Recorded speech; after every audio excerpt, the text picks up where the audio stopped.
Okay, you're probably going, is this like an Oxyma commercial or what? But seriously, I actually have a way normal life for a teenage girl. I mean, I get up, I brush my teeth, and I pick out my school clothes. Daddy's a litigator. Those are the scariest kinds of lawyers. Even Lucy, our maid, is terrified of him. And Daddy's so good, he gets $500 an hour to fight with people. But he fights with me for free because I'm his daughter. Daddy! Cher, please don't start with the juice again. Daddy, you need your vitamin C. Where's my briefcase? It's been a couple months now, so I said we go out to Malibu. Don't tell me those brain-dead lowlifes have been calling again. They are your parents. We interrupt this program to bring you a special report. This is Cheapseat Reviews.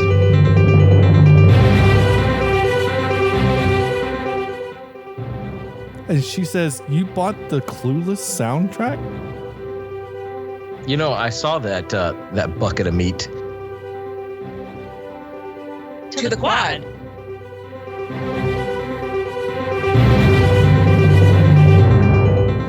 Hello, and thank you for listening to Cheapseat Reviews, the podcast that explores the Hollywood film industry for the greater good. Oh my God, like the greater good. The greater good. Perfect. Oh, that could not have been better. Thank you, Andrew. Thank you. You're welcome. Yes, that was great. Obviously, and again, that was Andrew, not Sam. Sam is not here again tonight. Some things just kind of happened. We had to reschedule some stuff, and life got in the way, and that's fine. So here we are. But that's so here we are. So episode 412. And in case you couldn't tell by the intro or what Andrew just said, tonight we're talking about Clueless, 1995's Clueless.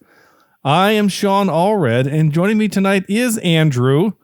Screams in terror every time he has to merge onto the highway, Jimison. That's not really far from the truth. Judging by the traffic where I live, that actually happens on a regular basis. Yeah. Getting on the I-40 near Asheville, I'm sure, is pretty fun. Just like getting on 485 here in Charlotte, where everyone thinks that because we live near a racetrack, they must drive like Dale Earnhardt Jr. Well, they're totally practicing. Yeah, that's true. Yeah, you have to practice in your vehicle without a license. That's and making their Cheap Seat Reviews debut is Meg. Uses a computer to pick out her clothes. Oh my God, I wish. And Carla can argue her way out of any situation. And into most situations from the Bed, Wed, or Behead podcast. Ladies, thank you so much for joining us. Thank you for having us. We're so excited. I do. I remember watching this movie, and that was what I wanted. I wanted a computer to pick up my clothes for me at all times. Well, mostly I wanted like a closet that size. I didn't care if it was full of clothing. I just wanted a closet that size. Yeah. So you can put a beanbag in there and just read. Of course. I mean, same. And the motorized clothes thing, right? Like that was just really. I feel really like impressive. Maybe one time she went with her dad to pick up dry cleaning and saw those little motorized clothing things and was like, Daddy, I want that in my room. And Mel was like, all right, let's get this for our room. Why isn't it set up yet? I think I want that set up more now than I probably did when I was a teenager, though, because I don't want to think about what I'm wearing. Sure. Correct. I wish like the auto set where you just you pick sweatpants and a t-shirt. My favorite part of this whole bit, and we're going to get into the actual show here in just a second, but my favorite part of that bit is she's, first of all, touchscreen in 95. It's pretty high tech.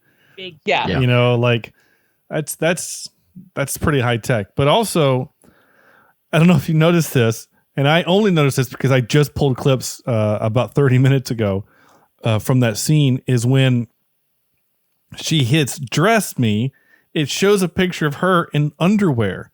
That meant that she had to pose for a picture in underwear so that the computer could generate clothes over top. Like, why was it important that she was, you know what I'm saying? Like, she could have been in. Well, she doesn't trust mirrors, so she had to take Polaroids or the Polaroids, and it's like a paper doll.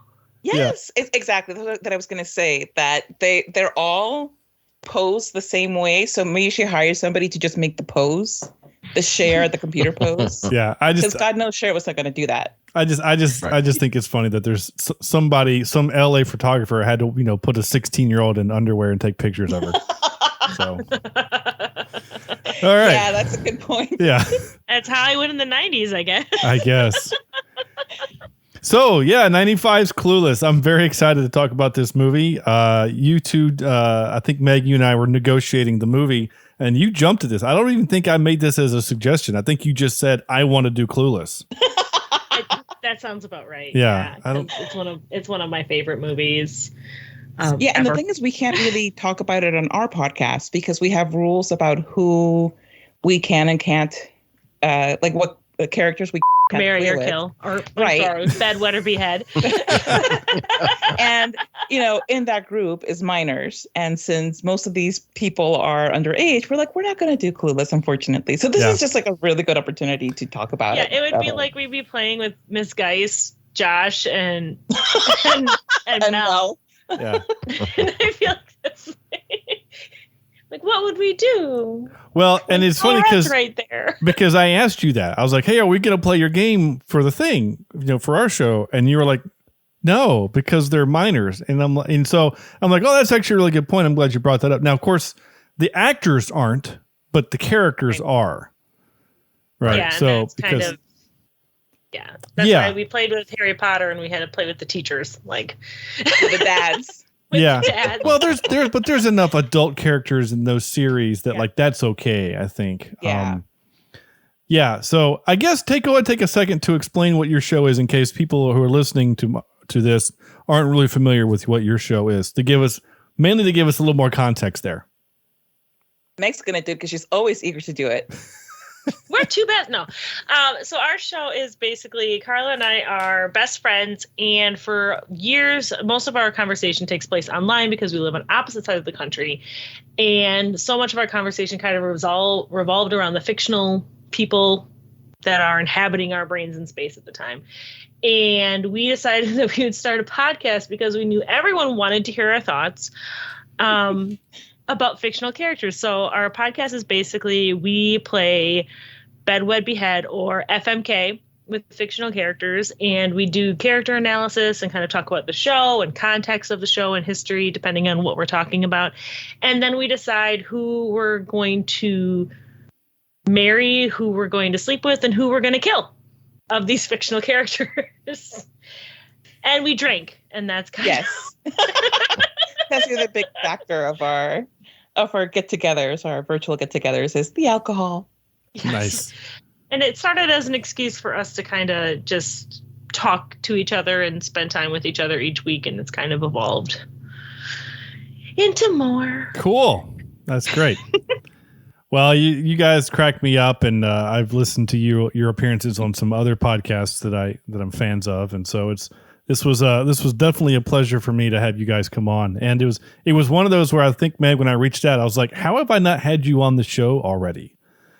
Yeah. And I was like, you've mentioned you should have me on the show many times and then never actually said it. Yeah. Never actually did it. So.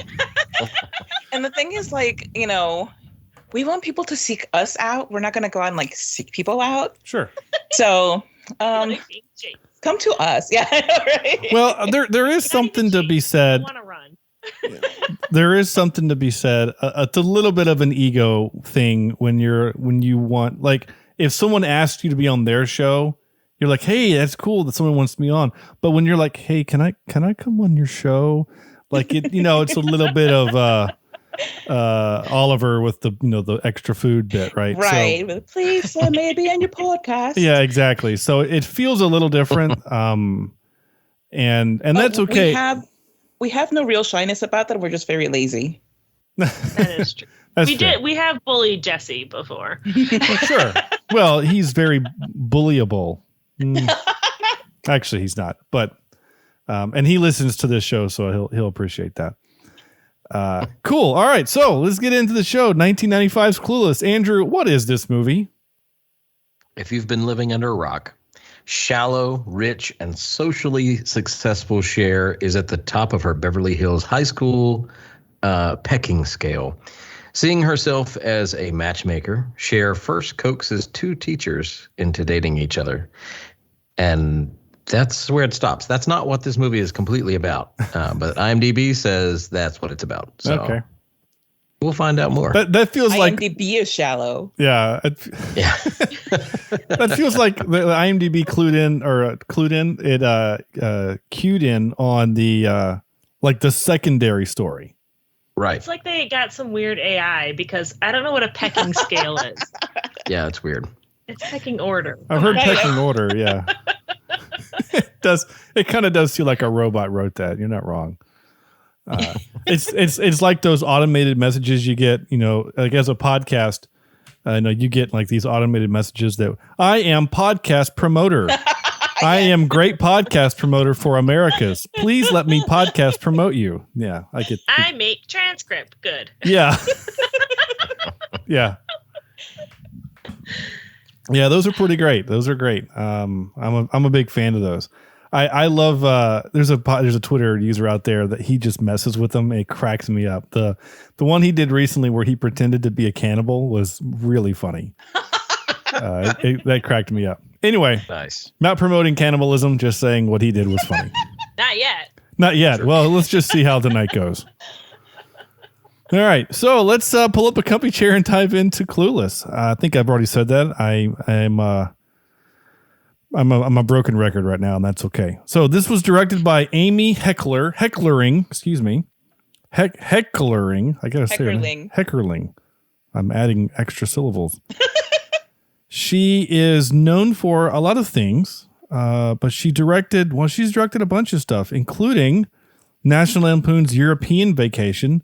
She directed Fast Times at Ridgemont High, Johnny Dangerously. What? Yeah. Yep. With the intro by Weird Al Yankovic. She also directed 4 episodes of the Clueless TV series, which I didn't know was a thing. Oh, yeah. I mean, I knew that, but I forgot. It's best we all forget that. Yeah, she was a writer for Look Who's Talking, though, yes. which I feel like everyone needs to know. Okay. Find this gem. She also directed and wrote something called Loser, which stars Jason Biggs and Mina Suvari and Dan Aykroyd, Andy Dick, and a bunch of other people Clearly I don't know. a classic. Yeah, I've never heard of it. So there's that. But that's not really saying anything. Let's see. She's also directed mostly TV at this point. Gossip Girl, Red Oaks, Weird City, Royalties. That's what she's working on right now, something called Royalties. And she's gotten some writing credits too. She wrote a Clueless episode for the Muppets. That's amazing. She also directed one of my favorite really awkward episodes of The Office, Hot Girl with Amy Adams. Oh, she did? Oh, yeah. She did, yeah. Oh. I should have known that. It's so cringy. It is very cringy. Oh, and Clueless, she's the maid of honor. Yes. In the movie. So that's cool. Putting yourself in the movie, getting to be a fancy dress. So I guess what I'm saying is that just looking at her credits there, I mean, she knows how to direct some comedies, some teenage comedies there. And again, say what you will about Johnny Dangerously, I think that's a funny movie. So I think so too. She gets bonus points in my opinion for that. So we'll do our 5-word reviews. Andrew, you lead off, please. Sure. My first one is this is 5 words. So many middle school memories. I know this came out in 95 and I wasn't in middle school yet, but I wasn't allowed to watch it until I was a little bit older. And that was about the time middle school came around. So yeah, it just brought back like all these emotions and memories came flooding back when I watched this, because I honestly haven't seen it since probably about then. And it is so 90s. Like the whole movie is just everything. If you're a 90s baby, this is up your alley for sure. My second 5-word review is film that defined a generation. Absolutely. And, okay. I really started to think about all the things, especially a lot of the words that I remember saying. And I remember people in my school saying, and yeah, the hand gestures like the whatever and the loser and, just all of these things that I remember coming out of this movie. And it really did, I think, define a generation of people, much like 16 Candles and Babysitter's Club did for the generation before. And, I guess, I don't know what the equivalent would be today. Maybe, well, Mean Girls is older now as well. But, it's kind of on the same level as those films. And there, of course, were other things that are very similar to this in regards to style and feeling, like 10 Things I Hate About You. And, it's a teen movie. But this one was really I don't know what it was about this one. Maybe it was I don't want to say it's the first of its time, because it wasn't, but I feel like maybe the first in the 90s, maybe. That, you know what I mean? Maybe I'm misremembering some things, but no, it was completely iconic. I mean, it was it's still something that people quote and talk about. So yeah, I totally get what you mean. And I forgot how funny this movie was. I mean, just, I kind of started when Sean said we were watching Clueless. I kind of went, oh, okay, Clueless. So glad the boobs are on. Great. But then after I watched it, I was like, I'm really glad I watched that. It brought back so many memories. And the scene where Dion is driving. And I mean, it's funny that you made that my middle name, Sean, because that's the one scene that I think I was tearing up, just laughing so hard from that scene. The old lady flipping him off. Yeah. I remember driving with my now wife for the first time, and she pretty much treated me that way as a driver, and still does sometimes. But it just, I like this movie. I think it's a lot of fun, and it's dated because of some of the technology and clothing and all that. But you know what? It is a time capsule. Yeah, it's a product of its time, definitely. Yeah. I don't know. I feel like it's timeless. I mean, I think despite the dated technology we see in some of the more dated clothes, especially with Iggy Azalea kind of bringing back some of the outfits that Cher wears few years ago in her music video. But I feel like the themes and the stories that are in there are completely timeless. And if I'm allowed to talk long enough, I'll get into why. But Carla won't let me because she knows where I'd be going. I was actually about to go into why, because the story is based off of Jane Austen's Emma, and it's something that Amy Heckerling read in high school. And when they wanted her to make a high school movie, she was like, "Oh, I read this book in high school. That would be really great to adapt for the teens of today." The teens of today being the 90s teens, not the today teens. But yeah, like it really resonates because no matter where in the time continuum you are, because teens are going to be teens and they're going to be goofy and think that they know better than everybody else. And, it's a great girls coming of age story, which there aren't enough of. Yeah, definitely. I mean, just trying to think of some of the other ones you think of, like Juno. Things like that. Yeah, no, you're right. Because this is definitely a movie where the main character actually has to grow and learn. And, it's not just the fact that she gets the guy at the end. It's that she gets the guy because she becomes...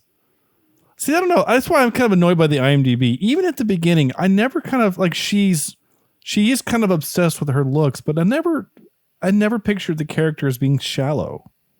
Well, and I don't think she's shallow at all. I think she had her, if you just look at a glance, she's very superficial, but she's also has a lot of wit and intelligence, and a lot of that is based on Emma from Jane Austen, of course, because she is Emma, the character from Jane Austen, is known as like a benevolent tyrant of her social circle within Highbury, which is where they live, and the high school is a lot like that too, where Cher is kind of in charge and everything, but she's not mean. She doesn't treat people badly. I mean, she pushes that one guy off who grabs her, but he never should have grabbed her. Yeah. He invaded her That was bubble. self-defense. He deserved it. But you're right. I mean, she's pretty much always nice to everyone except for that one girl who she kind of badmouths a little bit. But that's Amber. Just, yeah, Amber. Yeah. But that's Amber deserves it. Yeah, that's but fine. I think that anytime that it's a movie that is headlined by a woman, especially a movie that's been written and directed by a woman, like the way that people describe these movies and that they critique them are often very misogynistic, and it's very quick to put them down on something like just calling the main character shallow. Especially you don't really comedies. Yes. You don't really, they don't give you really anything in that description other than to show you that they themselves are superficial in the way that they're describing a movie that has so many more layers than that. But, Yeah. Further down on the page on IMDb is a better description. It says, Cher, a high school student in Beverly Hills, must survive the ups and downs of adolescent life. Her external demeanor at first seems superficial, but rather it hides her wit, charm, and intelligence, which help her to deal with relationships, friends, family, school, and the all-important teenage social life, which I feel like is a bit better than she's popular and gets two teachers together. Yeah, that's so much better of a description of the movie. Yeah. I love this movie. So I scrolled down on IMDb also and was annoyed immediately by this. The tagline for the movie is kind of terrible. I'm waiting for the page to reload. The tagline is sex, clothes, popularity. Is there a problem here? Yeah, there's a problem. That's bad writing. And there's really no sex in the movie. No. Except after the freeway. Well, yeah, but it's even then it's implied. But yeah, it's a comment. Cher's hymenally challenged. It might be one of my favorite. Yeah. Quotes in that whole movie. I actually wish I'd have captured that, but I didn't. But yeah, anyway, it's PG-13 for sex-related dialogue and some teen use of alcohol and drugs, but I don't know. Anyway, the other piece of trivia that I think is really funny is Alicia Silverstone actually did not know how to correctly pronounce Haitians in the classroom scene. And the director told the crew not to correct her because she liked it so much and wanted it to be in the film. It does make so much more sense for Cher to be like, okay, I've totally got this. I'm going to get on the podium and give everybody a piece of my mind about these Haitians. Yeah. And how we could totally party with them. Just move some things around. Oh, it's great. I love it so much. Some of this other trivia is really interesting. Like Paul Rudd was actually mugged while filming and he had his backpack stolen, which held the script. Yes. That's crazy. I'm sorry. I can't believe they put it on there. No. I would tackle Paul Rudd. Not really. Please don't send lawyers after me. No, it was probably somebody coming back from the future. Because it is. He's been the same age. It was future Paul movie. Rudd. Future Paul Rudd. Wait. Hold on. I'm confused. I saw a piece of trivia here that really has confused me. Is Jeremy Renner in this movie? No, he was actually being considered for Josh. Okay. Okay. See, because the trivia is like Paul Rudd and Jeremy Renner are in the MCU, and I'm like, wait a minute, Jeremy Renner is not in this movie, right? No, because I know that they brought it up because he was considered for Josh, and then I think eventually for Christian. And Paul Rudd himself auditioned for Christian, for Murray. Who else? Elton. Yeah. And the reason he auditioned for Murray is because he thought that they wanted like a white rapper, a white wannabe rapper type of dude. And honestly, I'm so glad he was wrong. Yeah, this is so weird. This trivia is really dumb. Paul Rudd and Jeremy Renner would eventually work together in 2 MCU movies, Captain America: Civil War and Endgame, playing Scott Lang, Ant-Man, and Clinton Barton. Terrence Howard. I feel like whoever decided to write that or contribute that on IMDb got Jeremy Sisto and Jeremy Renner confused. I think you're right, because then it says Terrence Howard, who also appeared in an MCU movie in Iron Man, played Rhodey, but was replaced by Don Cheadle. What does that have to do? That's Iron Man. Because he was originally right, but he's not considered for Murray. But he's not in the movie. But I think this is not trivia. I think somebody went to a trivia page and copy pasted the whole bottom section instead of the whole thing. And the top section gives you the context of like, oh, they auditioned for this role. Oh, they were considered for this role. They were just like, don't want to go that far up. Nobody's going to read it anyway. But I hate everything about this. And then it says Alicia Silverstone and Seth Green would end up working together in the movie Scooby-Doo 2. But Seth Green's not in this movie either. My guess is he was supposed to be. I really think whoever wrote Meyer got it. Oh, whoever wrote the IMDb synopsis that I read wrote all the trivia as well. I think. I don't understand it. They watched a completely different movie than the rest of us. Yeah. But one of my favorite. I like this little is a heartwarming favorite. Maybe they're Dan from a different dimension. They're from a different dimension, right? Where those people were cast. Yeah. The script stolen from Paul Rudd went to a different dimension. A different dimension. That's what it was. Oh my God. Yes, it all makes sense now. They got a low rent Clueless with Jeremy. So this one actually makes sense. Alicia Silverstone and Paul Rudd both star in superhero movies, right? Because she's in Batman and Robin and he's in Ant-Man. Like, that makes sense. That's trivia. You know what I'm saying? But it's like, I hate that. My favorite little bit of trivia is Dan Hedaya considered this movie and his role one of his favorite filmmaking experiences. And I love him in this movie so much. I love Mel. I think it was such a great, I'm going to be so obnoxious saying adaptation over and over again. But because in the book, her father is like a really massive hypochondriac. Mm-hmm. And I really like how they changed it up in this movie. And he is just like, I love his like, tell me what the problem is and we'll figure out a way to argue about it. And it's sweet. I love their relationship too so much between Cher and her dad. I love how much he loves her for who she is.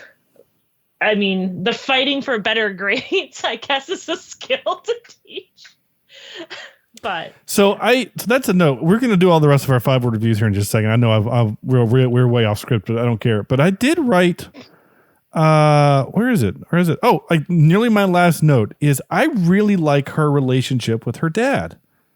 It's actually really sweet and kind of endearing. I don't know, like you see movies like this where, like, I think of is it 10 Things I Hate About You, which is Taming of the Shrew, or She's All That? Yes. Yeah. Yep. 10 Things I Hate About You. So the dad in that movie is the same. It's the same thing. Kind of crazy, overbearing dad. It kind of likes to just yell at the guys, right? Yell at the boys, which I think is funny, but it's a lot different. In the 10 Things I Hate About You, it's one of the things actually I'm not a huge fan of watching it now as an adult and especially as a parent.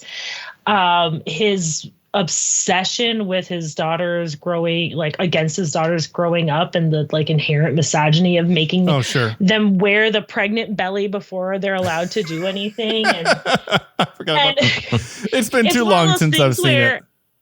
Yeah, it's one of those things where in 2000 or 1999 it was like considered this funny thing, but as we have grown, I want to say, and learned more, it's been like, that's not great. Yeah, but that happens all the time. I mean, they dropped the R word in this movie, and my wife looks over me and goes, "Oh, right, we're still in the 90s." I'm like, "Yeah."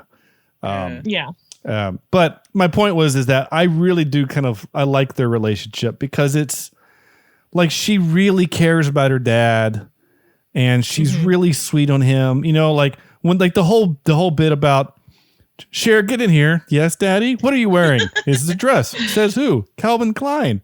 Go put something over it. Okay. Like she doesn't argue. She doesn't pitch a fit. She just, now the thing she puts on it. She puts on a sheer. Yeah.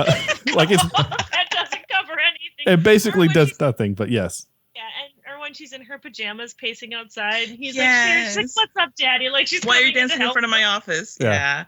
It just every moment that they have, every scene that they have together, I absolutely love it. Yeah. They feel like a real parent-child relationship, and she's an only child, and her mom is not in the picture, so she feels like, and this is one of those things that is so great about her, is that she tries to take care of the people that she loves. She loves her dad, so she's always after him. Make sure you're taking your medicine. No, Daddy, you can't have that meatball sub. Don't be ridiculous. Drink this orange juice, for God's sake. We have to go see your parents. All of these things that she does because she loves him so much. And he loves her. Oh, those brain dead losers. Brain degenerates. Right? Degenerates, yeah. Or life suckers or something. I don't know. He reminded me of my grandpa, though, when he yelled at Ty to get out of his chair. That was one of my favorites. But he loves her so much. Like, he takes care of her, but he also gives her independence. He trusts her, and he trusts her judgment, except for not wearing clothes, something like a better coat for that Calvin Klein dress, which. Here's the line of things. This is me for free because I'm his daughter. Daddy! Cher, please don't start with the juice again. Daddy, you need your vitamin C. Where's my briefcase? It's been a couple months now, so I said we go out to Malibu. Don't tell me those brain-dead lowlifes have been calling again. They are your parents. That's fantastic. I love it. Okay. Meg, what's your 5-word review? Okay, it's going to be really anticlimactic after all I said. It's my favorite modern adaptation. It's really hard for me to come up with 5 words, big shock, in anything that I really like. But I love this movie so much.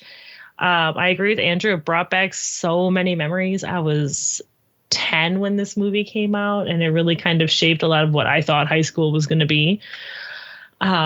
But yeah, I love it. I love the book Emma. I love a lot of the adaptations of it, but this is probably one of my favorite ones. And it actually came out a couple years before like a real Austen or Emma adaptation came out with Gwyneth Paltrow, which just doesn't hold a candle to it.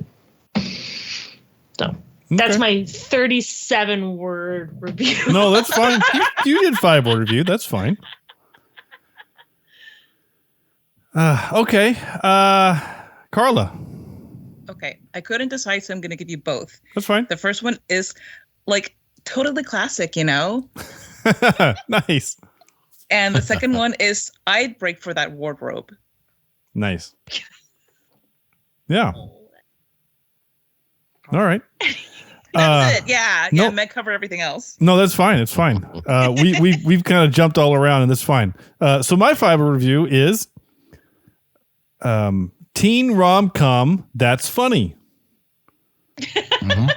I wanted to add the 6th word to say that's actually funny, but so I went push together rom-com and you're fine. That's true. Yeah, it is a hyphen. If I hyphen rom-com, you're right. So if I hyphen rom-com, teen rom-com that's actually funny. Exclamation there point. you go. Funny. Yeah. I did that just thing. And I say that because I was on another podcast not that long ago where their whole podcast is about tearing apart movies that are traditionally beloved. And the movie that I picked was American Pie. I hate that movie. I don't like it. I have always, people said, "Oh, that's the movie of my generation." And no, I don't want to be a part of that generation because everyone in that movie is non-likable. There's not a likable character in that movie. They're all terrible people. They all suck. And I mean, some of them are funnier, but like the only nice person or the likable person is Jason Biggs' dad. Right? Like, and it's because it's Eugene Levy. Because it's Eugene Levy. Right. Like he's the only likable person. Otherwise, that's Carla's big crush in that movie too. Not in that movie. In Splash. In all movies. No, I just meant in all movies. Bocce balls. Splash. So that's one of the reasons why I picked that. And there's some other rom-coms we've already kind of alluded to. 10 Things I Hate About You, which is a pretty funny movie. And She's All That, I think, has some funny moments, but this one made me laugh. like out loud, belly laugh. I was having a good time. I also think, to Andrew's point earlier, when he kind of was like, "Oh, Clueless," but then had such a good time with it, is because we have sandwiched this movie in between two kind of heavy films. So last week we did The Wrestler, Darren Aronofsky, The Wrestler, and then next week we're doing Joker. The Joker film. So this is definitely the palate cleanser you need. It is. Yeah. This is the sorbet. Yeah, and I'm really thankful for that because it didn't kind of hit me until earlier in this recording while I was looking to see what we're doing next. And it's like, oh, we're doing that, but then we're gonna come right after the Joker with Men in Black. So, I like that's a good balance, you do your serious film and then you can have some kind of fun. And then so I'm gonna maybe keep up that. Of course, when we hit October, who knows what October is gonna bring, but that's always a fun month for us. So the last of the few notes that I have that I want to mention before we get into clips, because I have a ton of clips, because this movie is highly quotable, is that the soundtrack to this movie is just the best. I love it. Fantastic. And when I say soundtrack, I mean the licensed music. There's a score. There actually is some score to this movie, which is fine. But the licensed music, in fact, when I was pulling the clip for the intro, I noticed that from the time she starts her narration to the time where the movie really starts, we have 3 different songs. Yes. Mm-hmm. And I'm here for it, all of it. Like I love it. Like it just transitions from one song to the next, and I love it. And of course, Andrew will know this. One of my favorite songs. So as I'm watching this with my wife, as I often do. Oh yeah. And sorry, I saw this too, and I was like, "Oh, Sean's excited now." So, and I knew this was happening. So when they go to the club and there's a band up there playing. Oh, the Mighty Mighty Bosstones. Well, I'm singing along, and my wife looks at me and she goes, "You know the words to the song?" And I said, "I have this album." And she says, "You bought the Clueless soundtrack?" And I said, "No." That's actually one of the first CDs I owned was the Clueless soundtrack, and I absolutely loved it. Like every song on that soundtrack is a banger, honestly. Yeah. So, Mighty Mighty Bosstones were, like, at this time, were really hot in cinema. Like there's another movie called Father's Day with Billy Crystal and Robin Williams. That's where I fell in love with Mighty Mighty Bosstones. It's the song is called The Impression That I Get. The Impression That I Get, yeah. Yeah, love it. I was really bummed that they didn't have Jules' version of All by Myself in the soundtrack. Yes. Because considering that it comes like such an important part of the movie, and then I was like, oh, because my sister got the soundtrack and I didn't, so we had to share it. Whatever. I'm not here to talk about my sibling squabbles. More like score than soundtrack, because it's when she's like realizing that she's in love with Josh. Right? They're singing, okay, and it's by Jewel, so all I'm paying attention to is her. Anyway, about how he's kind of a Baldwin. Yeah, I was really bummed. And by the way, like when she said that, I was like, he's the only guy I'm attracted to in this whole movie. What are you even talking about? Yeah, I was joking with my husband if we because I was listening to you guys and talking about recasting movies for now. I was like, well, Paul Rudd would still be Josh, right? Because he doesn't really But no. So before I move on to that, I just want to throw this back out. So the song, The Impression That I Get, which was a song that we actually played in my high school band because my band director said, You get to buy any stand tunes you want. What do you want to buy? And I said, that's the song I wanted to buy. Because when third wave ska became a thing, I dove into it and I haven't left that pool. Like that's still my favorite genre. I know I haven't evolved as a human. I don't care. It's still my favorite genre of music. And I have to explain that to people a lot of times. They say, "Oh, who's your favorite band?" It's a ska band from the late 90s and early 2000s. What's ska? Okay. Well, that just makes me sad. So take some time and put like an index card and just laminate them. Yeah. And keep them in your wallet. So they're gonna be like, Just tape it to your forehead. Just be like, I like ska. I like ska. Is. Yeah. And there's a Facebook post that floats around the internet, and it says ska is the sound that a 13-year-old plays in his head when he gets extra cheese sticks or something like that.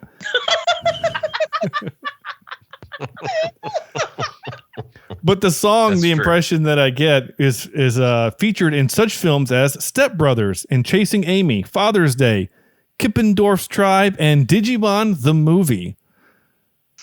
It's also That's a wide featured. array. It's also featured as a playable track in the 2009 video game Band Hero and Rock Band 4 in Does it 2006. say Band Hero? Band Hero. Yeah. Oh, because that's when Guitar Hero was trying to compete with Rock Band. Yeah. Yes. I was confused for a minute. Yeah. I I was was like, so. Yeah, impression that I get. So when they were at the place, they're at the club, I'm singing along, and my wife is just like, "You know this?" I'm like, yes, I do. And then the second song I feel they like, play. why don't you? Yeah. Jeez. So the second song they play is I can't think of the name of it off the top of my head, but I actually learned how to play it on my trombone. Because for about 5 minutes in high school, I tried to form a ska band. It didn't work, but I couldn't get enough other people because all of my music friends were in band. The problem is that none of them could play guitar. So it's like, I feel like Everybody it was has a wind something instrument. yeah, that every boy in the 90s and early 2000s growing up had to try and start a band. yeah, Like, I just feel like that was a part of growing up. yeah. The My closest husband was in a band with his friend. the, And they covered Sublime and stuff like that. So that's I feel awesome. like that's really I did not know that until this you moment. cannot grow up and become an adult until you try and start a band and cover ska. The closest I came really was when I was the sound guy for a band in high school and college. They did not cover ska though, but I did get to perform some ska at church because some of the praise and worship songs we did covers of a band called the Orange County Supertones, which is like a praise and worship ska group. So I got to play the trombone part for that, which was a lot of fun. It was really cool. I wish there was video of it somewhere, but that was in a time before that. We sounded good. We sounded really good. Anyway, so there's that fun little sidetrack. Let's see. Okay, Paul Rudd, I know you're listening to this podcast. We need to have a chat. Didn't tackle you. We need to have it. We need to have a chat. Okay. I don't know if this is a Paul Rudd thing. Maybe I'm the weird one. Maybe it's me. But did you guys notice when he was making the sandwich, when he was talking to Cher, that he put the mayonnaise on the meat? Yes. Mhm. Yes. My I husband don't was even like- care. We were watching it this evening, and my husband was like, "What is this man doing?" He's like, "One piece of meat, and he's putting the mayonnaise on that and not the bread. What kind of sandwich is that?" I was insulted. Whatever he's doing is right because it's all Because Paul right. Rudd. No, you know what? Like, I'm so glad that I didn't pay that much attention to it the other 5,282 times that I watched this movie. Now that's all Yeah. you're gonna see. Yes. Like, what is this man doing? And there was a whole drawer of deli meat, by the way. Yeah. There was a whole drawer of deli meat, and there was also and it was this- like, yeah, it was like one of those big tubs you take from a restaurant. It wasn't like a normal right. refrigerator drawer. I was There gonna was say a massive something thing, and also when she was slightly perverted snacking on and carrot. Oh my exciting. god! And also About being uh, meat. when Cher was, oh my god, when Cher was snacking on the carrots, there was also like this giant container of carrots, and they're not like baby carrots. They're not like small pieces of carrot. They're like these long pieces. It's like Lucy went to the kitchen and was like starting to cut them up, and then Mel called her and yelled at her, and she ran away crying. That's She was the fed only up thing I with could Cher calling figure. her Mexican. Well, I would be too if I were from El Salvador and she was calling me Mexican. Thankfully, I am Mexican, so I don't mind. You're not like, it is funny because it almost makes you feel like that there's always other lawyers in the house. But like for Yeah. them to have that much food in the refrigerator would make you think that there's always 15 to 20 people in that house. Because Andrew, Right. you're right. That meat is going to go bad long before Paul Rudd That is eats it all. $500 an hour billable hours money refrigerator right there. That's what that refrigerator looks like. They don't care that the food's going to go bad. She's donating caviar. When she opens the cabinet, there are the car crackers and the caviar. The car. Yeah. I saw that bucket of meat and a bucket of meat. That was my nickname in high school. Oh my God. I saw that bucket of meat and I really just thought, I bet someone in food services was asked to bring them some deli meat. Yeah. For this scene, and they just brought the whole tub, and they were like, you know what? It's fine. We're just gonna use this whole tub. It's good. It's good. Well, it's probably because they can't have it like in those Hillshire Farm individual package containers because they probably didn't have license for it or whatever. But here, I think the best they could have done in '95 at the time though was like the Oscar Mayer Oscar Mayer still uses these like the yellow backed seal things where once you open it, there's no closing it ever for real. Yeah. It better go down the right way, yellow up, or all the meat juice is gonna just leak all over. Yeah, I just put it in a separate container. So as the person in my house that makes the sandwiches for the kids, like I saw that bucket of meat and thought, no one is ever gonna finish that. Exactly. It's Mel who's not allowed to eat it anyway.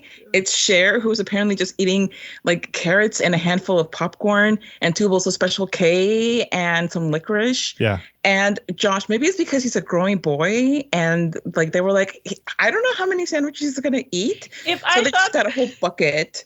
If I thought for a second that Mel ever went to the store for himself, I feel like he would have just rushed to grab it while Cher was in the other aisle or something and like hid it under other stuff.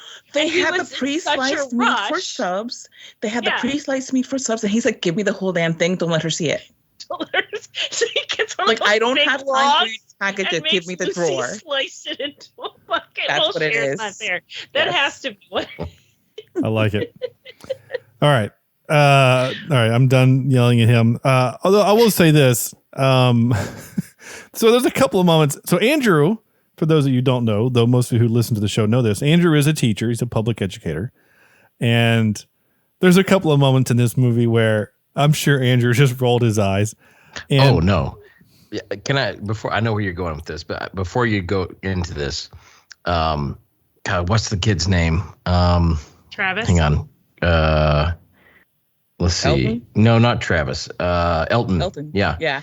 Elton is Can I go to the my bathroom? spirit animal because he's every kid I've ever taught. Hey, he lost his Cranberry CD, and that's a very serious thing. But, I love it when I ask a question and I'm like, all right. And I see somebody's hand up. I'm like, oh, cool. This kid's going to answer the question. And they're like, can I go to the bathroom? I swear that never fails. So this kid, Elton, is my spirit animal. I like how Miss Geist at the end was just resigned. She goes, yeah, okay. Like she just shows this video about like this horrific natural disaster. Does anybody have any thoughts about this? Then this little jerk is just like Debbie. The other stuff that I found really interesting, which is I don't know if that's the way it is in the 90s, but it's kind of the way it is now, is that, and I've experienced this firsthand, and maybe Andrew has seen this, I don't know, but like there's a scene where, like Wallace Shawn, which we need to talk about him, but Wallace Shawn is talking, and the camera kind of pans around, and like no one is paying attention, right? Someone's on their Walkman, someone's on a cell phone, like everyone had cell phones. This was like right at the advent of cell phones becoming affordable, so everyone had them. And they're small enough you could carry them. Well, this was also Beverly Hills. You're right. Yeah, exactly. So everybody has a cell phone, and there are people actively talking on the phone. And he's just walking around. And I say that, I don't know if that's how it was then, but I do know that there is kind of a mandate in teachers in education now, where basically it says is that if the kid doesn't actively want to participate, you just leave them alone. You just let them. Really? So this happened at my son's school when he was in kindergarten. There were kids in the back of the room that wanted nothing to do with it. And so instead of the teacher trying to force them to participate, she just ignored them. Just go. It makes sense for kindergarten. Just go sit in the back and get on your phone and leave the rest of the class alone. Wait, but with the phone in kindergarten? Yeah. Wow. That's odd. I mean, I think I can understand at least some of the thought process of not all, like not being like, hey, if you don't feel like paying attention, go in the back. But if trying to fight with this kid to pay attention and put their phone or whatever away is going to disrupt the learning of all of the other kids who want to be there and learn, then it's kind of a losing battle. And if that kid's going to fail, then they're going to fail. But at the same time, it's like, well, especially with schools being so underfunded and the teachers already being so strained, and the teacher to student ratio being so out of whack. And not having other resources for it's a whole mess. Yeah. Maybe it's just I don't know, maybe it's just the teacher in me, the idealistic teacher in me that I would never let that happen because I want every kid to do their best and try their hardest. I think there's a difference a little bit though, and you know this, Andrew, because you teach an elective. I mean, you're a band teacher, so 99% of the kids are in band want to be in band.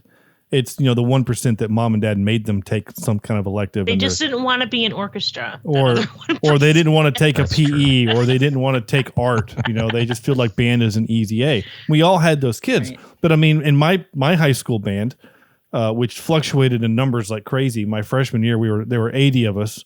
And then the next year we went to 30. And then by my senior year, we were at 40. It was just 40 of us. But of that 40 people wanted to be in there. So that was never an issue, right? Behavior was not an issue because we all wanted to be in there because we loved it. So seeing this classroom where Cher is the only one paying attention, just part of me was like, what is that? Is the movie trying to make us think that's how things are? Or is that how things are? Because I think it felt like a really heightened exaggeration on kind of with the advent of cell phones, kind of what high school is like. Like I have a 13-year-old and her school is not like that. Sure. Yeah. Like I have a problem student named Hannah. I'm just going to call her out. And I know she listens to this show, but I have this problem student. Hannah, go to bed. Hannah, she should be asleep. But she's one of those kids, that she's always on her phone, never pays attention. No, I'm just kidding. No, she's a great kid. I just know if she's listening, I want to say, hey. Hi, Hannah. Good job on being a good kid. Yeah. She's a good cheapskate. She bought our merch and everything. That's awesome. In your band class. Yeah. But Hannah, remember, we don't talk about this with other people that are not okay, tell us the trustworthy truth. students. Is your actual band class? Is your band class you just play the episodes of your podcast for them? No, I would never do that. Your band class, I would never do that. I don't want to lose my job. School coming and playing ska. Most of our episodes are PG, but there's a few that I like to keep my job. So. Yeah. I like how he dropped an F-bomb. Like, I'm not gonna drop an F-bomb, and within the first 5 minutes. They get bleeped out. The F-bombs aren't a problem. The fun episodes are, my favorite to call Andrew out is obviously the one where he fell asleep. That was a good time. Yeah. That was many years ago. I had very young children. You were also sick. I think you were legit. I think I was sick. You either had the cold or something, but you. So he's really trying to take one for the team with young children and being sick, and he gets mocked for not. Yeah, the best part though is because he's literally snoring on air. It's fantastic. It's fantastic. I mean, and it's funny because Andrew, I don't know why, Andrew, you've been a part of the show since episode 101. Right. So for some reason, it still feels like you're the new guy, but you've done way more episodes than the guy who you replaced. Yeah, I know. 311, in fact. So we call that the Misha Collins effect. That's funny. Well, it's been funny. So because the 25th anniversary recently came around for this movie, there have been articles coming out like, is Clueless problematic? And I'm like, you know what? Just shut up. Everything's problematic. Like, honestly. Just shut up. Yeah. Okay.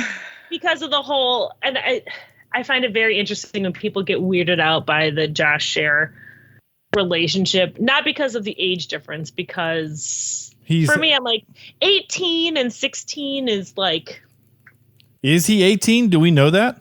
He's a freshman in college. Okay, I don't. So he's 18, maybe 19, and she's 16. She's actually 15 because Right. she says that she's turning 16 in May. She's 16 by the time they In actually April, kissed rather. because she took her driver's test and failed. I know that. Oh, yeah. And then she says, "I'm 16." Okay. Because So, they're not getting married because Okay, Meg. not Kentucky. Yeah. I But I think it's I so like that funny line, that too. people are like, it's incest. And I'm like, it's not. It's not. But it was funny because the first time, like literally this time viewing, because I've probably seen this movie 4 or 5 times all the way through. And it wasn't until this time where I went, wait a minute. He's like the ex-stepbrother kind of a thing. Like, Yeah. Their parents were married briefly. Very briefly, 5 But they years weren't- prior to where the movie takes place. Yeah. Yeah. But they weren't ever really raised as siblings. And even in the movie, he refers to her as Mel's daughter, not his stepsister or his sister in any way. And I just think the age difference when people bring it up is funny because, again, this is based on Emma, and Mr. Knightley, Right. who Josh is based on, is 16 years older than Emma right. Well, and literally held her as a baby.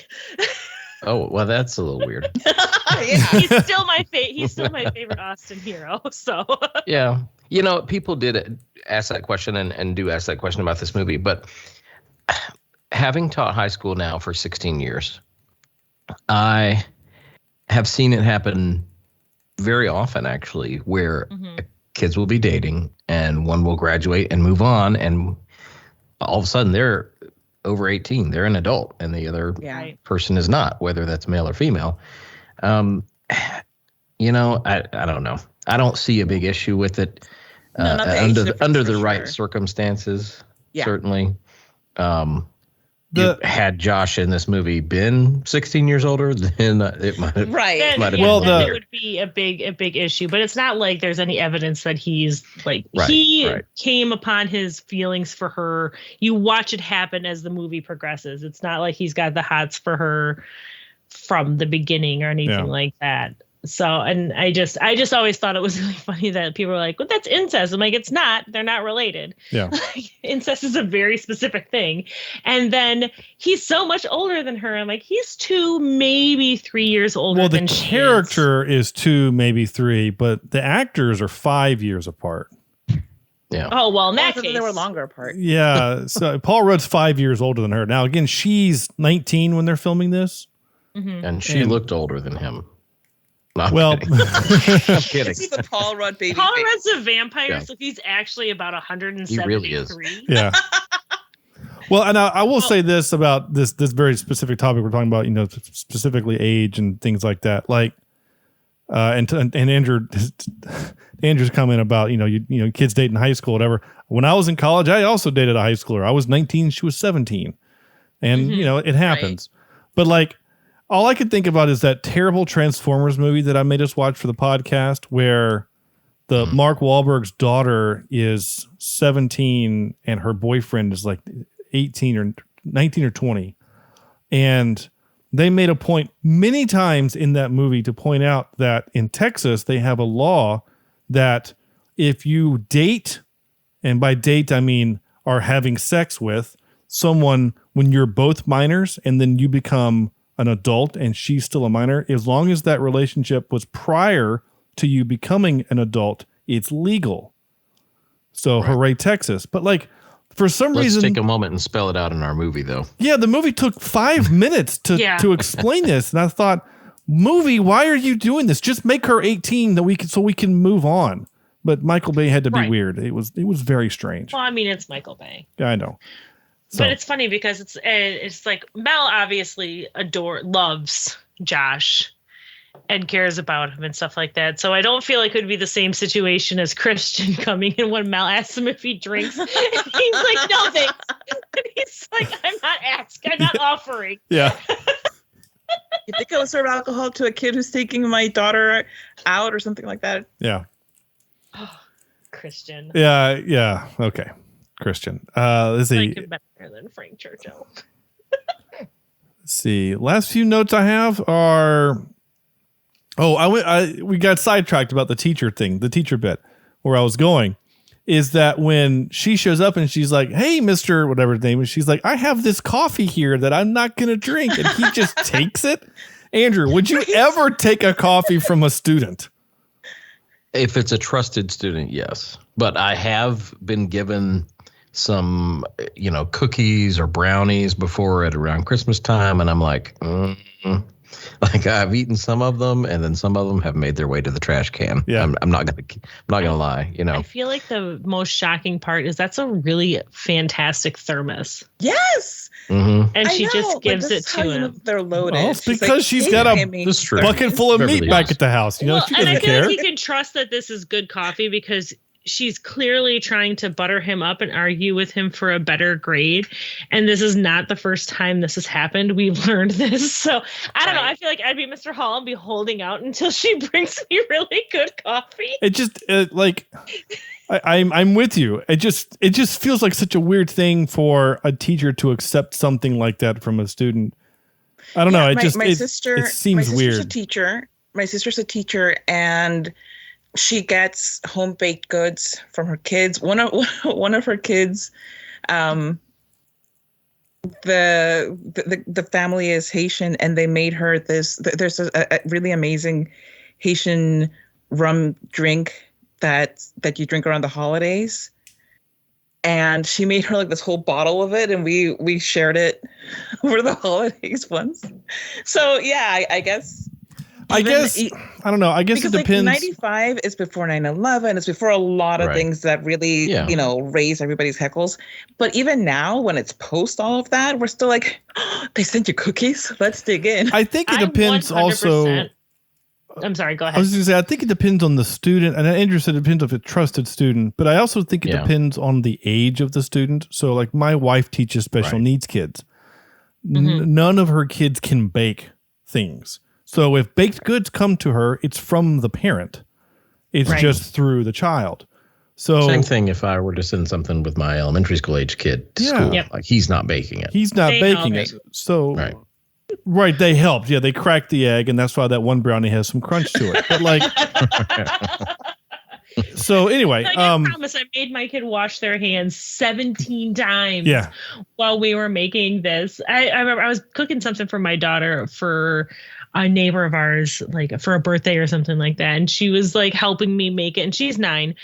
And I'm like, okay, well, make sure you wash your hands and we'll get started. And she goes, okay, I washed my hands, and immediately rubs her nose. And I'm like, nice. Again, let's do this again. But I honestly wish I could buy all of my children's teachers like bottles of wine for Christmas, because oh my God, those are the best gifts. And you know what? You can. I'm just putting this out there for all my teacher friends. I'm not a teacher. No. Let me tell you this. From your kids. You can't send it to school though, but you can say, hey, if you want to meet me over here in the Walmart parking lot, I'll give you your gift for Christmas. And I've had people do that before, and those are my favorite students. Well, those are my favorite parents of students. I won't say students really should not be buying. Again, if my students are listeing, do not buy liquor. Buy me alcohol. Bringing yourself out of school. But however, if your parents... Well, it's been funny this school year because I've had the gift that keeps on giving, because one of my husband's really good friends that he went to school with is now our 13-year-old daughter's teacher. And her first day of school, her teacher brings it up that she knows her dad. And it's just been the most embarrassing thing ever for my daughter. And I don't know why, it warms the cockles of my heart a little bit. But in my daughter, because we've seen her teacher outside of school. So now my daughter's trying to get used to calling her by her teacher name and not her first name. Right. But yeah, I don't know. I love Mr. Hall and Miss Geist. I think that's such a cute little love story. Yeah. Just a couple of nerds falling in love. I love the famous Cliff's Notes quote. Oh yeah. That is a pretty great one. My last note, and then I'm going to move on to clips because we're running extremely late, is that we warned you. No, that's fine. Is that why is it only in film where bridesmaids or women at the attendees, women at weddings care about the bouquet toss. I have been to 30 weddings in my life, and not one time patriarchy. Not one time did the women ever go, "Ooh, let me fight for that." Like they did, they participated because it was a fun thing to do, and then whoever catches it just catches it. Like their old aunties shove them onto the dance floor. Yeah, so they have to try and catch it. Yeah, you go do it. Maybe you'll find a nice young man up there or something. Like yeah, and then all the men are always like really horrified to have to go and try and catch the garter because why would we get married? Well, like, and I think more ill that's been somewhere. Ew, that's someone's garter. Why am I trying to catch my cousin's wife's garter? Right. Yeah. I mean, because we did the tradition, and I threw it, and then so like it turned out that I think my best man ended up having to put the garter on Sarah, my wife's her best friend, her maid of honor. Like I think it worked out that way, and it was fine because they were both. I don't know if they were both single. She was single, he wasn't, but like. And he only went to like the knee, like it was okay. Like it could have been awkward, but it's one of those traditions that like it needs to go away. But and it could have been super awkward, especially because they throw young girls. Well, but bouquet. Yes, but in Mexico, they throw the guy who catches the garter puts the garter on the woman who caught the bouquet using his teeth. Oh, that's a fun. That's an added step. So that can go away. Yeah, it's probably more alcohol involved too. I feel like it's 100% patriarchy that it looks. It is in movies that women are like dying to catch the bouquet. But like this was a woman-directed film. Like even this woman said, "Okay, we have to do this because people expect it." And not only that, but Amy Heckerling was one of the women in the bouquet. And in fact, like there's a trivia page that says that she's the one who was causing the most ruckus in the fray. And she's probably just having a good time with it. But like, and I'll say this, and I'm sure they were also going for money because the pool was up to $200 on who would catch the bouquet. But I think that there's a lot of like internalized misogyny where that kind of tradition is involved. Yeah. I think it's actually simpler than that. I think it's that most, and again, I'm going to characterize. That's not the word. I'm going to, what's the word I'm looking for? I can't think of it. Generalize. That's the word. Hollywood directors think we're stupid as the viewers. And they, you know what I'm saying? Like they think that's what we think is real.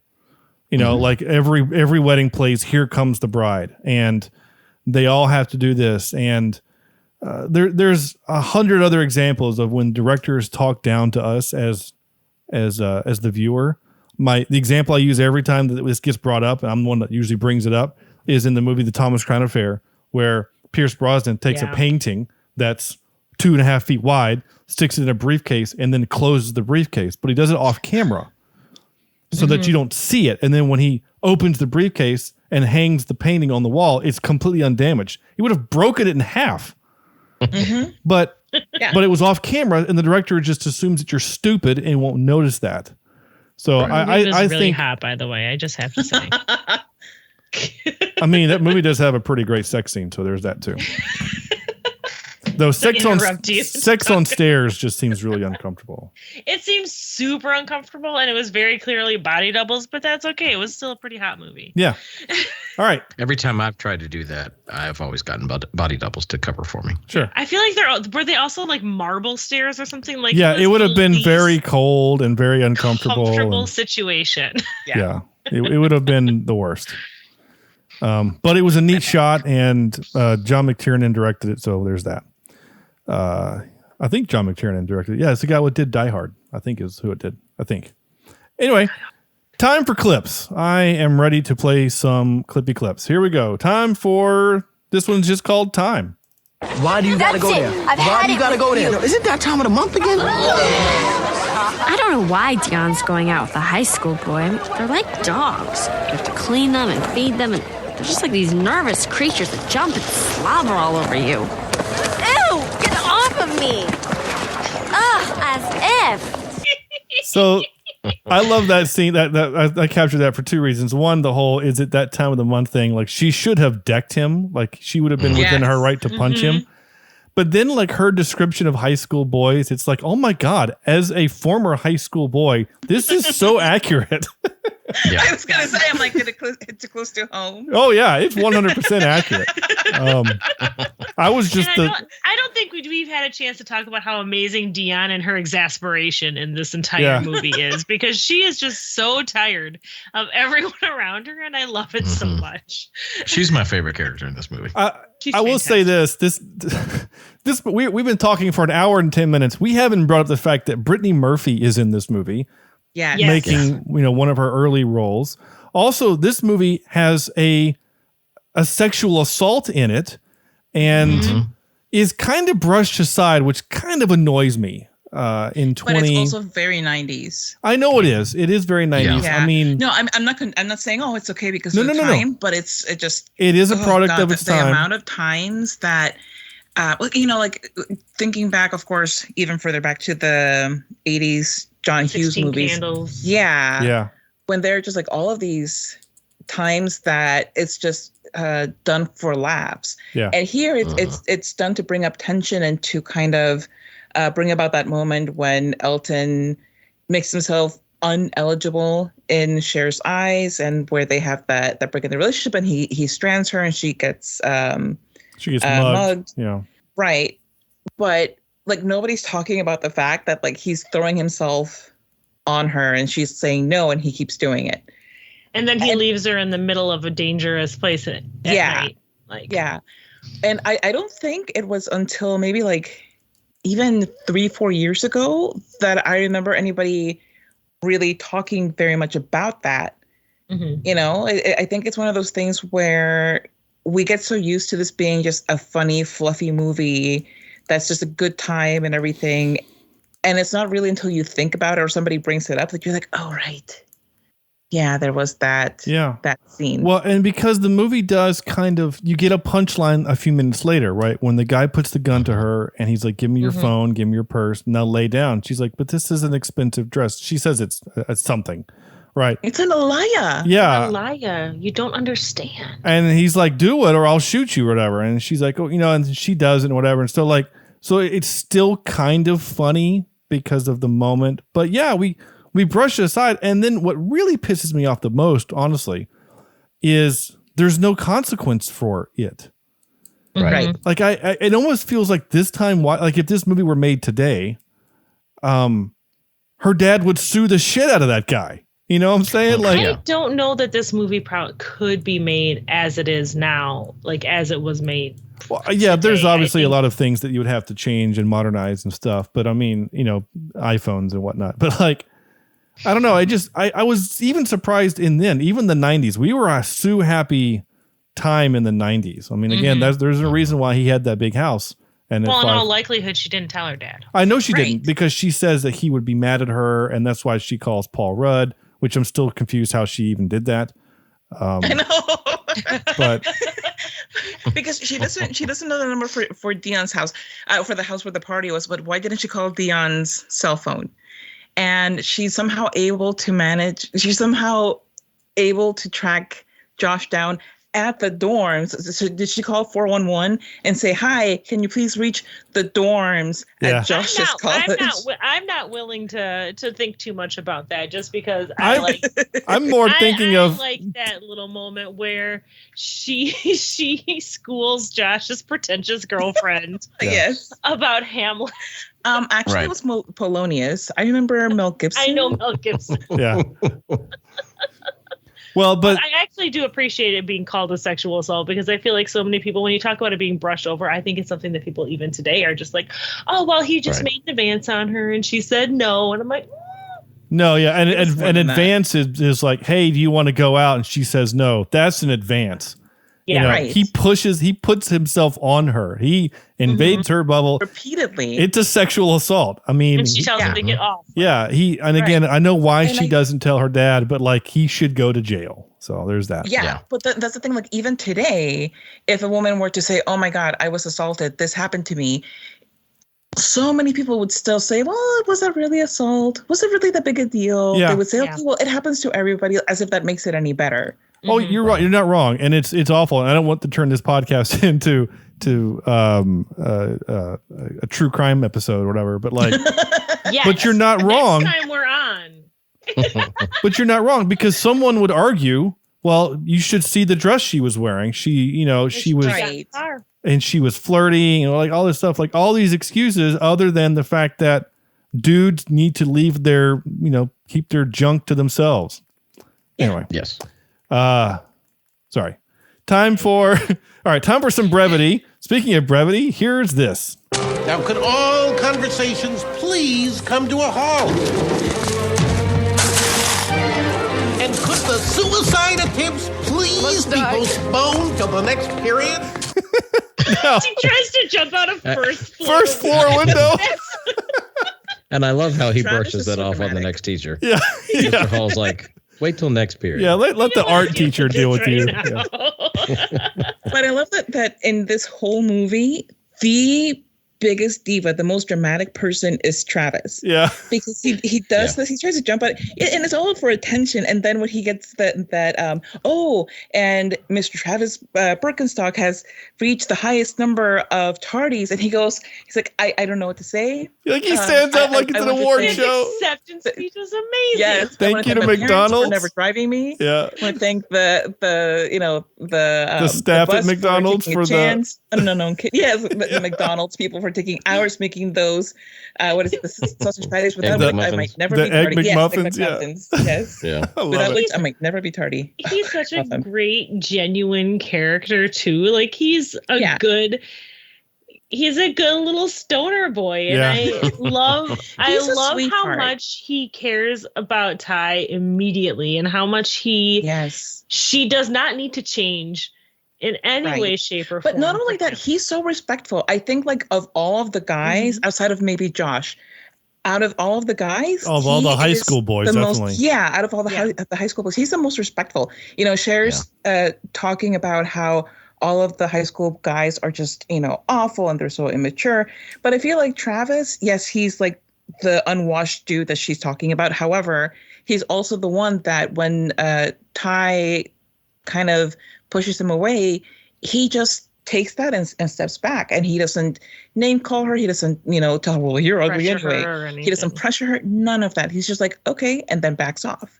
Yeah. It broke my heart in the party scene when she gets knocked out by the shoe, and then he comes and he has the ice, and everyone just pushes him aside. I'm like, let him tend to her. He's poor baby. He's just trying to be then nice. we got to listen to Coolio, which Oh, Coolio.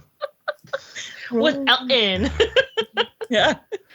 No, Ty and Travis are just, they're very cute. Yeah. Once Ty gets off of her, she becomes a monster for a minute. When she has her near-death experience at the mall. She kind of becomes the Lindsay Lohan character from Mean Girls. Yes. Like she has her meteoric rise. I guess you can't rise like a meteor. She has her whatever kind of rise. Meteoric fall is the term. You don't rise like a meteor. Anyway, she has her quick ascension. She rose like dough left out to rise in Florida. There you go. Sure. And then but she doesn't crash down ever or anything. She doesn't crash. There's no consequences of it other than she almost loses her friend and Cher. But then they reconcile in 5 minutes, which was kind of unlike high school. But I think no, it's 100% teenage girls. Yeah. In a lot of ways, when they have you're a virgin who can't drive. Yeah. Which is funny because in the trivia, Brittany Murphy was a virgin who couldn't drive when she said the line. So there's something funny there. Yeah. Speaking of virgin, this is an audio clip that I got from Andrew's wife. This is a little awkward, but here we go. What that man needs is a good, healthy boink fest. Yeah. I can guarantee you my wife has never said those words. Good healthy boink fest. That's amazing. I remember watching this A would not be that proper, and B would never say the word boink. I remember watching this at 10 and just thinking it was this really funny thing and not getting a lot of the jokes, and then watching it as I got older. I'm like, why did my parents let me watch this stuff? And now I'm trying to get my 13-year-old to watch it with me. but she won't because she doesn't want to make me happy. No. Oh my God. Nice. I'm so dramatic. Speaking of making you happy. What'd you do? Turn in some extra credit reports? No. Did you take the midterms over? You mean to tell me that you argued your way from a C+ to an A-? Totally based on my powers of persuasion. You proud? Honey, I couldn't be happier than if they were based on real grades. I love it. Your whole clip show should just be the whole movie. Yeah. Well, we would get banned from most sites, and yeah. So Carl and I will just recite it to each other. I have noticed that you're mouthing the words along with the clips, which is pretty great. So I'm very excited about this movie. What can I say? yeah, no, I'm here for it. All right. If you say the name now, apparently they say the name of the movie 3 times in the movie, but I missed the first time. Oh yeah. It's quite a few times. Yeah, I missed the first time. So here's the first time I heard it. I'm amazed. That I'm devoting myself so generously to someone else? No, that you found someone even more clueless than you are to worship you. There you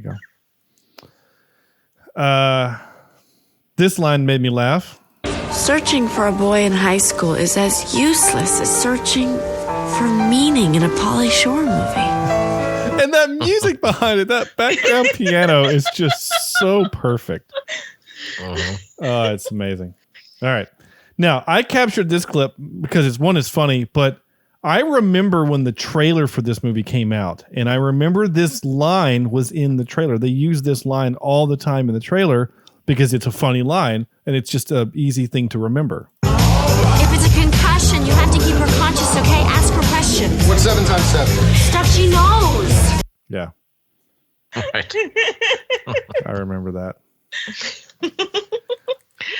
Every father of a daughter has said this to the girl's date when she's being taken out. I can't use word. When she's being taken out. Yeah.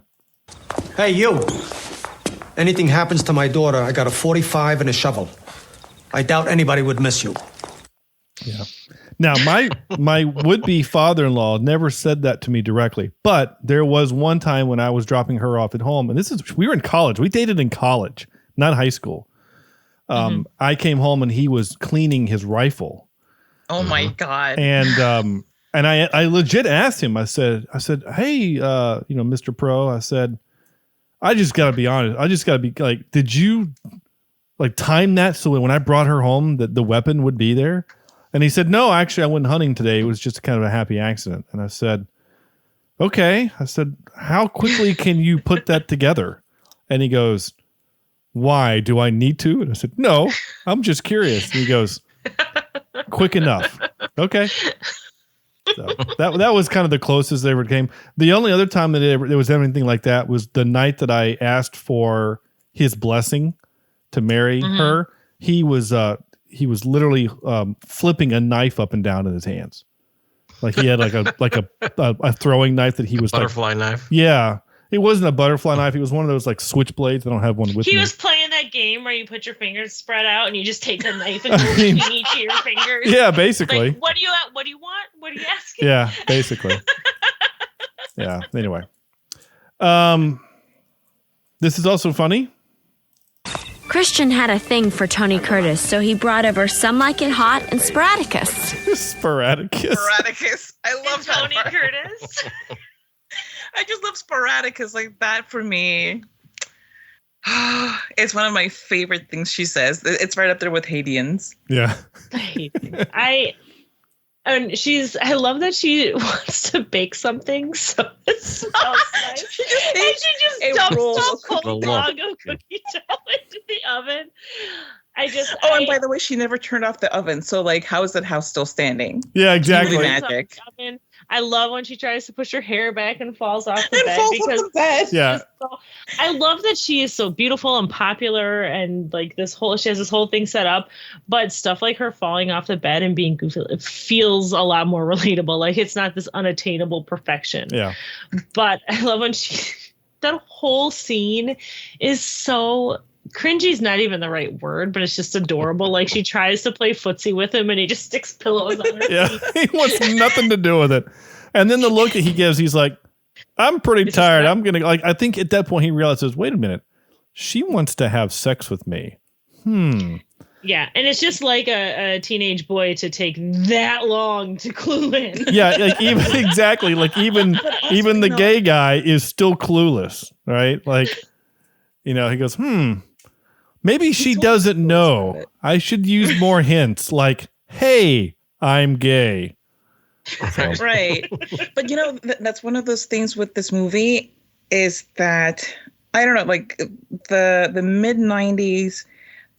I feel like the entertainment industry in general was starting to come to terms with the fact that gay people exist and they're not going anywhere. So I guess we might as well put a couple of them in places. But it's still kind of really hidden. It's not like an overt thing where he just comes up and he can just be apparently. Well, it's a punchline still. To be fair, yeah, exactly. it's still kind of a punchline. His gayness is a punchline. Yeah. And it's really sad. I mean, like that's one of those things that watching the movie back, it does make me cringe a bit because he doesn't get to be anything but the guy that she's into who turns out to be flawed because he's gay. And his gayness becomes a source of comedy when they're in the car driving about to get on the freeway. And then he gets reduced to all of these stereotypes of like, oh, well, he's now my favorite shopping partner. And he likes these beautiful things, which it's not to say that, there aren't gay men who enjoy those things, but it's like, that's not the whole experience. And he doesn't get really anything to do besides that. And that it's really sad because I think in maybe a more modern setting, he could be not just allowed to be more fully fleshed out, but bisexual people also exist. Mm-hmm. So, well, and I think because I think this goes a little bit too to being based off of Emma. They were casting him as the Frank Churchill character in Emma. And in Emma, Frank Churchill is secretly engaged to Jane Fairfax. And that's kind of why they have this flirtation between Frank and Emma. And they have this moment where Emma thinks maybe he's in love with her and maybe she's in love with him. And then she realizes, oh, okay, I don't really feel that way about him either. And then he winds up being engaged to Jane, and there's this whole hubbubaloo about how he kind of led Emma on while he was engaged to somebody else and kind of was kind of an F-boy between the two of them a little bit and like flirting with Emma in front of Jane during their secret engagement. And I think with the movie, they didn't want to do that. They didn't want to have that kind of situation. And they thought, okay, we'll just make him gay. And I'm like, that's not great.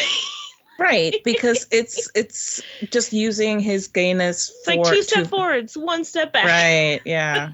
So two things I need to do, and then I need to put the last clip. Is that so? I did an interview. Her name is Tucky Williams, and she is a lesbian actress filmmaker. And in an interview I did with her, she basically says Hollywood is homophobic. And and that threw me off. I was like, still? And she's like, oh God, yeah. She says it's gotten better in the last 20 years, but it's still terrible. And I said, oh my gosh, I didn't realize that. So that was a shock to me. And so I'm going to plug my own episode. Go listen to that episode with Tucky Williams. But also the other thing I wanted to mention was that Andrew, I think that Christian is our hopping man. We haven't had a hopping man in a long time, but we haven't. He's at the mall and then just disappears. For those who are listening new, hopping man is a term that we use for a character that comes into a movie, is introduced, and then just disappears, and there's no resolution for. Right. Go back and listen to our Chicago. Yeah, somewhere they got put on the cutting room floor. Yeah, like he's at the mall, he saves her, and then he's not in the movie. He's mentioned when she's talking about how she was wrong. But it's not like... No, he comes back when she talks about how all of her friends have different things to offer. And she talks about how Christian sees the beauty and thinks all things should be beautiful. And we see a clip of them. That's true. They are looking at art or something. They're at a whatever. You're right. Okay. But physically we see him. But that's not the same thing as him being a part of the storyline after he saves Ty. Yeah. He kind of disappears. Maybe he's not a full hopping man. Maybe he's a half hopping man. I don't know. All right. Last, you have to go back and listen to our Dark Man episode for that reference to make sense. But, I think a half hopping man is also a oxymoron. Yes. But we move on. Yeah. Last clip. Here we go. It all boiled down to one inevitable conclusion. I was just totally clueless. Here you go. All right. Time for our game. That's right. We're an hour and a half into this episode and we've still got to play a game. This week, this game is being sponsored by... Hello, meat popsicles. Why don't you grab your multipass, a drink, and come sit with us? Let's pick each other's brain. We want you to be part of our intimate conversation about science fiction topics. Let's do this. Join us, and let's talk about science fiction topics in books, movies, TV shows, and games. At Science Fiction Remnant, you are invited to listen in. Listen now on Apple Podcasts, Spotify, Audible, or wherever you listen to podcasts. And don't forget your multipass. And now for some more bad news. Ready? All right, this is a game we call Hey, Did You Notice? This is a game where we ask you, Meg and Carla, questions about the movie. You're going to go against me. This is not trivia. This is just stuff from the movie that Andrew pulled out and thinks is interesting. This will go back and forth. He'll ask you a question. If you get it right, you get a point. If you get it wrong, I have a chance to steal. Best out of 5 wins. Andrew, take it away. All right. So our first question is, in Mr. Hall's class, after Cher debates about the Haitians, Elton asked to go where to look for his Cranberries CD? To the quad. That was in unison. Yes, that is correct. To the quad. Okay. All right, 1 point for you. I don't think I'm gonna win this one. I got a pretty good feeling. I think you're gonna lose miserably. Yeah, it's okay. All right, Sean, this question is for you. Yeah. Cher and Dion discuss skipping PE. Cher says she feels like a heifer because she ate 2 bowls of Special K, 3 pieces of turkey bacon, a handful of popcorn, and 2 other items. What were those other 2 items? They Meg knows. I know she does. Licorice. Okay. M&M's. That's one. M&M's. Oh, M&M's? M&M's was the other. Oh, yeah. Okay. Thanks, Meg, for giving me the answer. 5 peanut butter M&M's and 3 pieces of licorice. Okay. Well, I'll give myself half credit. All right. God, Meg. My fault. Do you know how games work, right, Meg? I thought you were done. I'm sorry. Okay. He'll throw to you if I don't get it. All right. So here's the next question. When Cher gets robbed, she is on the phone trying to find a cab company. As the robber puts the gun to her head, the operator tells Cher the name of a cab company. What is it? Valley Cab Company. That's right. Yes, Valley Cab Company. Jeez. Yeah. Thank you. Yeah. I'm gonna lose this one, definitely. All right, Sean, back to you. Yeah. Early in the movie, Dion confronts Murray about a polyester hair extension she claims came from what store? Oh, gosh. I don't know. Claire's? I don't know. No, it's not Claire's. I'll throw it back to them. No. J.C. Penney. Like Shawana wears. Oh, wait. Oh. Kmart. Kmart. It is Kmart. Like yeah. Kmart. Yeah, you saved it there. She doesn't buy discount hair or polyester hair. Polyester hair. Yeah. Well, you guys have already won at this point, but we'll give you one more question just for fun. Yeah. After arguing with Ty and claiming that she has created a monster, Cher takes a walk. What's the name of the street that she walks on? I'm afraid it's going to be like Highbury or something like that. Or I don't know the street name. Or Woodhouse. I'm going to say Silverstone Road Highway. No, I think it's Woodhouse or Highbury or something like that. Or Highland. Ooh, this might be one you guys don't know. Sean, do you have a guess? Rodeo Drive. It is Rodeo Drive. Yes! That makes a lot more sense than what we said. I was thinking Sean. Highbury or Woodhouse is a I just because she Sean, goes you shopping. still lose. Yeah, I know, but I'm hey. But she was shopping. Yeah. Yeah. And that's the only street anyone knows in California or in LA. You know? That's Boulevard. Come on. Mulholland Drive. There you go. Yeah, those are from movies. No one knows where those actually are. And they're only famous because of bad things. All right. Yes, that's true. It's true. That was a lot of fun. And Andrew, I think that's a first where we had all 5 questions answered correctly. That is a first. I don't think that's happened on our show. Because usually 412 episodes, baby. Well, we've only been doing this for about 40, but Hey, don't. I'm gonna take my job. Let her have this. She needs it. You're correct. 412 episodes. This is the first. I mean, that is true. Were these trivia questions answered in episode 1? No, sir. they were not. You're right. Technically right. She is right. 8.5 years. Technicality. I enjoy winning by default. Yeah. After 8.5 years of podcasting, this is the first. That's right. But seriously, because usually it's like we win by 1-0 or like 2-1. It's never been 3-2. There's been half a point. Yeah, we had one where it was half a point to 0. But it also helps the fact that I'm just a little obsessed with this movie. Well, it does make a difference that you guys love this movie, right? Because 2 weeks ago we did my favorite film, but I wrote the questions. So Serenity? Yeah. I love that movie. And I wrote the questions, and I still think we did all right. But anyway, time for this. Excuse me while I whip this out. This is time for our top 3. We're gonna fly right on through here with our top 3. So our top 3 category is movies that started trends or trendsetters, right? This movie kind of started people saying whatever or as if, and it kind of started a trend there. So I will let, I guess, I don't know, maybe fashion too, but I will start with Meg. Okay, so I don't know if I got the assignment so much very well as far as trend setting. There's a lot of ways to take trend setting. So I did, this movie was trend setting because this became an iconic movie, and it was trend setting as far as high school comedies and rom-coms and stuff like that. So I went with my top 3 movies that were trend setting in the film industry. And I have Lord of the Rings, The Two Towers with CGI.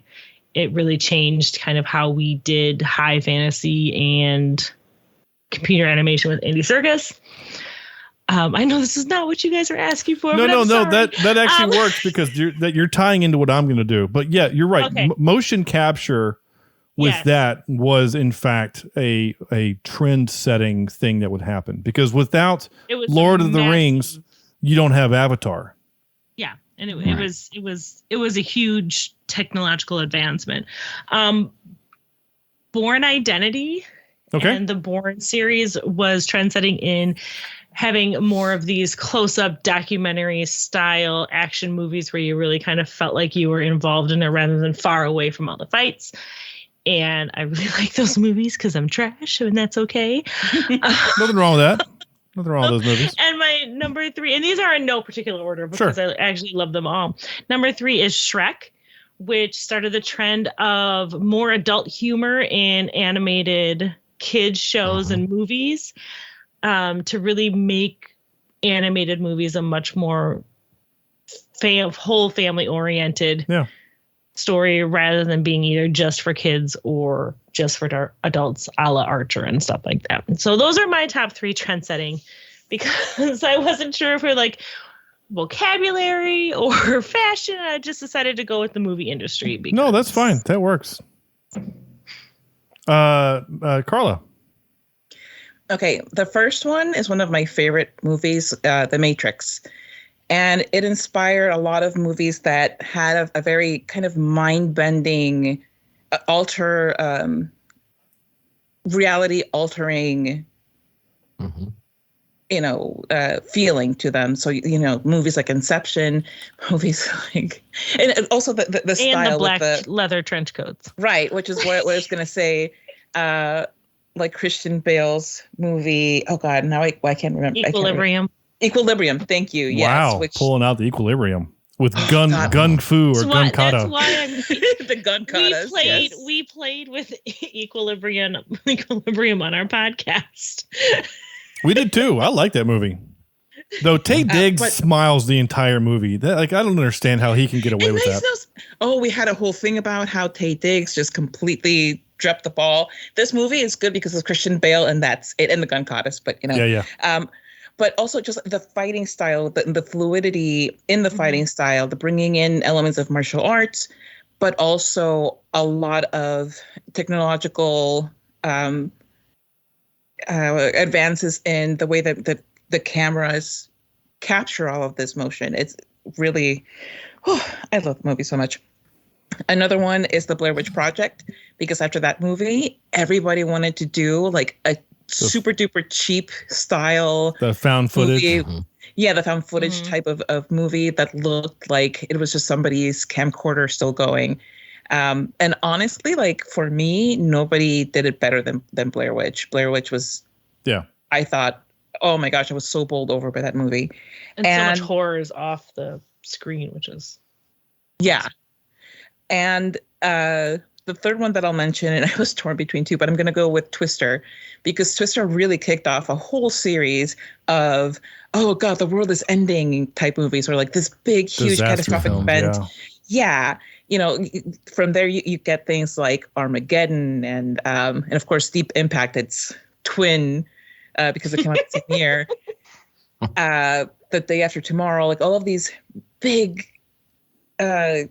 weather disaster movies, and there's really almost nothing scarier than the kind of movie where it's almost completely out of your control because it's Mother Nature, and unless you are going to strand Bruce Willis on an asteroid, you almost are not going to avoid being taken over by whatever the hell happens. Right. But you know, fortunately, in Armageddon, people survived. Cows. And it really starts the trend of cows flying across. Cows flying across our movie screens. Cow. Actually, I think another cow. Actually, I think that's the same one. All right. So my three, I did American Pie, for the trend set of This One Time at Band Camp. That movie gave us that phrase, which I hated. It also gave us the phrase MILF. And Carla, are you okay? This might not be the time for you to drink water. Terrible thing. Okay, I'm putting the water aside. Yeah, you've tried twice to drink water, and I've said two things, and I'm afraid you're going to spit take all over your camera. I love when she drinks out of her giant pitcher of water. Yeah, it literally looks like a pitcher that you stole from like a restaurant. That's great. Or Paul Rudd's backpack. Yeah. There you go. With the script to the movie. That's how she knew all the stuff. So yeah, American Pie. I mean, it's not great trends, but I mean, it had a lot of those trends and in pop culture references and things like that. They're not great. My number two was also The Matrix, mainly for bullet time. The movie really gave us that bullet time thing, and a lot of other movies did it. We had slow-mo before then, but nothing that looked like this. Slow-mo where the cameras are moving locations and things like that. Like it really completely changed. It's fantastic. Yeah, it changed the industry. I've had this conversation multiple times. I'm not going to get into it, but like where Hollywood takes a leap, there's set points, right? You know, Jurassic Park changed everything, and then it changed again with The Matrix, and then Avatar after that. Before it, I look at movies like Star Wars was a trend. You know, it was a breaking point, right? And then before that, 2001: A Space Odyssey, like. Movies are going, and then all of a sudden this new technology comes along and you're like, oh, dang, you know. So anyway, then my number one trend-setting movie is Die Hard. Because you can look at, like, Die Hard is a genre. Not a Christmas movie. It is a Christmas movie. But it's also a genre, right? Because you can go, hey, this episode of Star Trek is a Die Hard episode, right?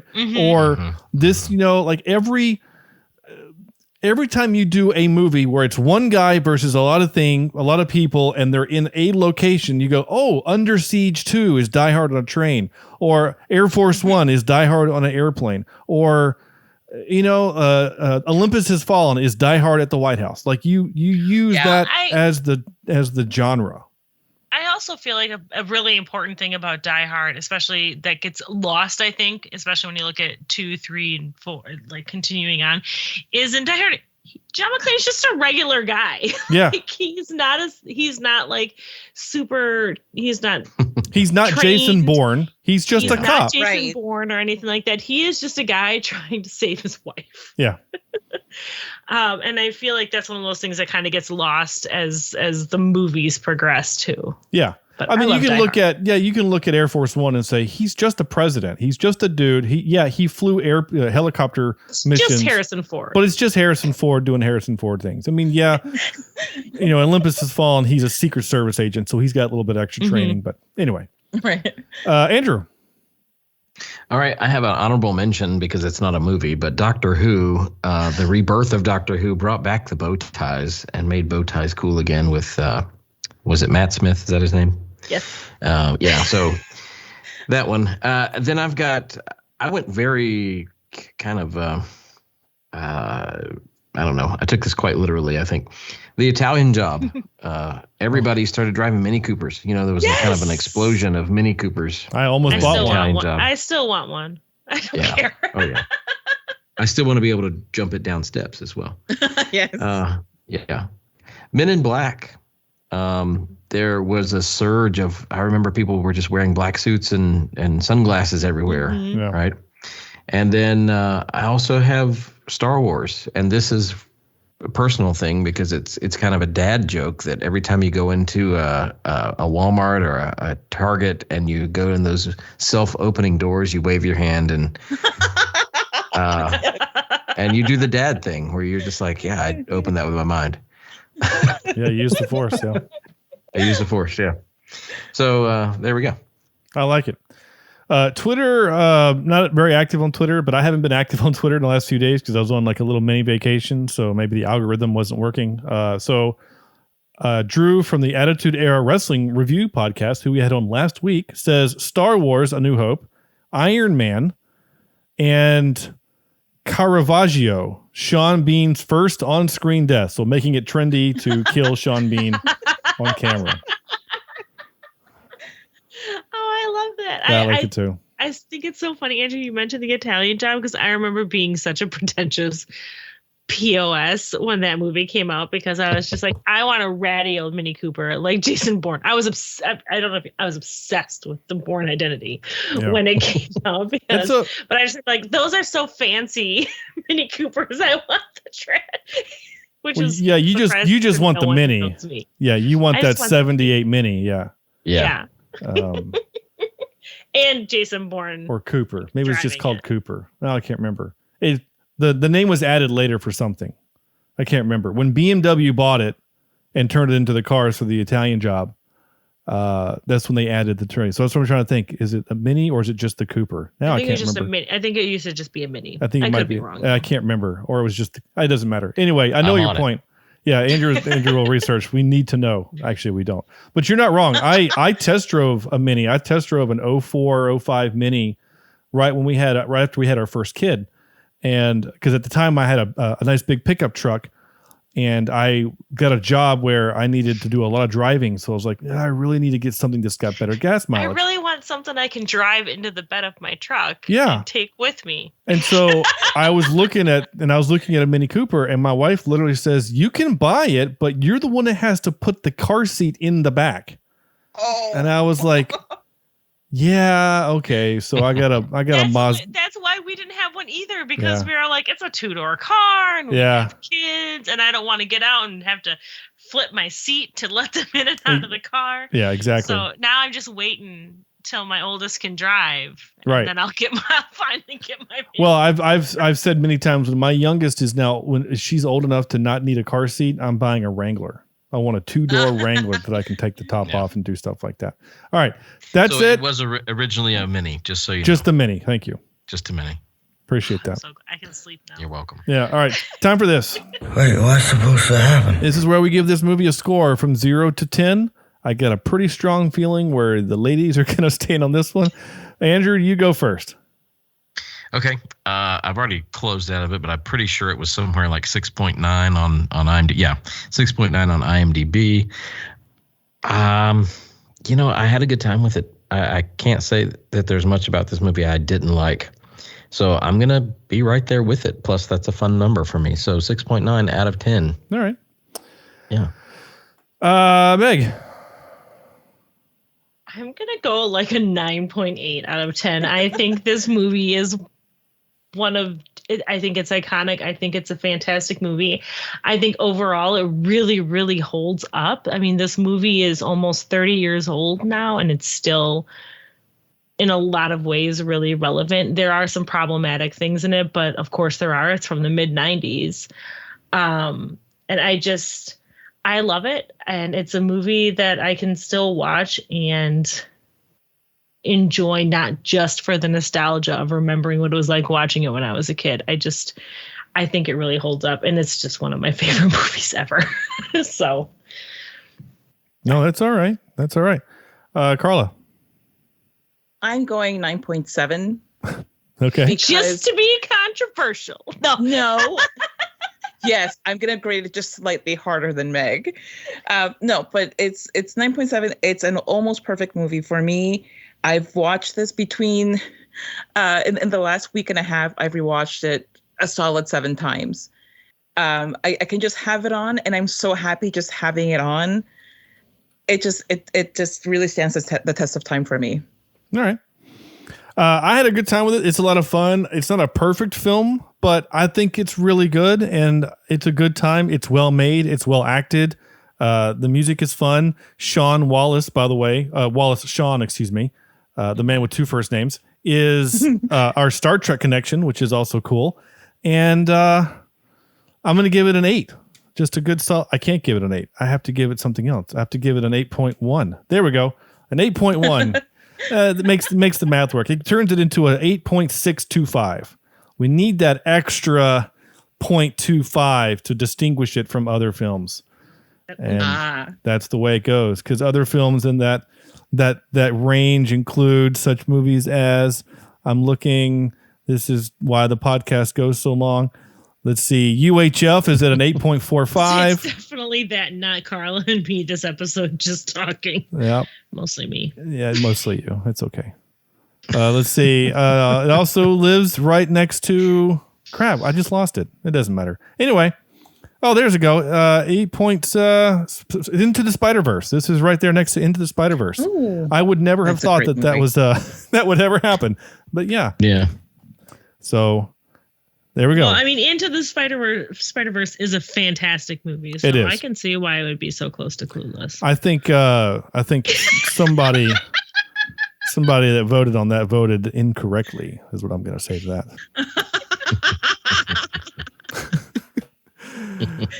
What, because I voted it too low? No, yes, I absolutely think that. Somebody, well, I don't know. Andrew gave it an 8.2, so I'll blame him. There you go. Oh, Spider-Verse? Yeah. Oh. That's all right. Sorry. It's okay.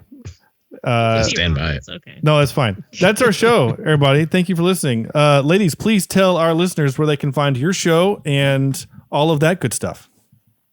You can find Bed Wed or Behead podcasts wherever you get beautiful, reputable podcasts, and even places where you can't.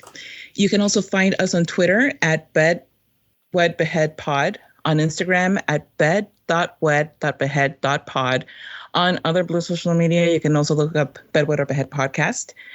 You can find Meg on Twitter at Wisconsinac. That's WISCONSENNACH.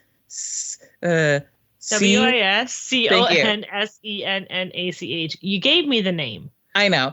And you can find me on Twitter at Carlatemis. That's CARLATEMIS. That's also my Instagram handle. And my website is carlatemis.com. Very nice. Okay, I already told you what we're doing next week. Next week, we're doing Joker. And I'm very excited to do that. We're going to have the cast of designated quizzers join us for Joker. Is it the Joker or just Joker? I can't remember. Joker. Just Joker. Okay. I haven't seen it, so. Me either. Meg, don't watch it. I have no desire to. Okay. I didn't watch it. Well, Andrew knows this. I have kind of what's the word? Aversion to DC films, because they're all kind of terrible. But I know that this one won an Oscar and all that stuff, and I do want to see it. I just haven't, because I haven't. And also because it doesn't make sense with any of the other movies in the timeline, and that stuff matters to me and whatever. So next week, we're going to do the Joker, and I'm going to start asking questions like, well, where's Ben Affleck and things like that. So, but in the meantime, go to our website, cheapseatreviews.libsyn.com for the next few weeks. Pretty soon, it's going to go to something else. Twitter is at CheapSeatCast, Facebook.com/CheapSeatReviews, and Linktree.CheapSeatReviews or Linktree/CheapSeatReviews. You can find links to all of our stuff, including our merch. Go buy something. Be like Andrew's student and buy something. That would be cool. Help keep the lights on. Help keep the podcast going with your financial support. Also, patreon.com/CheapSeatReviews. There you can get our brand new sticker. I have brand new stickers. The neon sticker that we did for Gunpowder Milkshake. That's where you can get it. Also, you can get it at our merch store as well. That's going to do it for us. So on behalf of Andrew, Meg, Carla, and Sam, this is Sean saying thank you all so much for listening, and we'll see you next week for Joker.